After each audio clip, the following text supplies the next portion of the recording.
પાણી માટે હલ્લાબોલ। જી હા, અમદાવાદના નવા વાડજ વિસ્તારના રહીશો છેલ્લા 20 દિવસથી પાણીની લાઈન અંગે રિપેરિંગ ચાલતું હોવાથી પૂરતા પ્રમાણમાં પાણી મળતું ના હોવાની ફરિયાદ।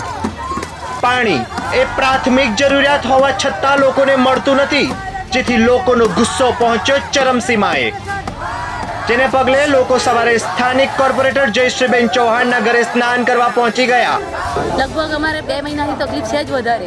એ લોકો કહે છે આવી જશે, ટેન્કરો મોકલીશું, પણ ટેન્કરો માટે રોજ મગજમારી કરવી પડે છે। નથી આવતી ટેન્કરો, કેટલી મગજમારીઓ કરે ત્યારે આવે, પછી એ પણ બધાને થોડું થોડું પાણી નાખે પછી જતા રહે। હા, બાર પૈસાથી વેચી નાખે, જે પૈસા આપે એના ત્યાં નાખે, બાકી ના નાખે, એવું કરે છે। કોર્પોરેટરના ઘરે પહોંચી સૂત્રોચ્ચાર કર્યા અને માટલા ફોડી પોતાનો રોષ વ્યક્ત કર્યો, તો બીજી બાજુ મ્યુનિસિપલ કોર્પોરેટર જયશ્રીબેને આ પ્રતિક્રિયા આપી।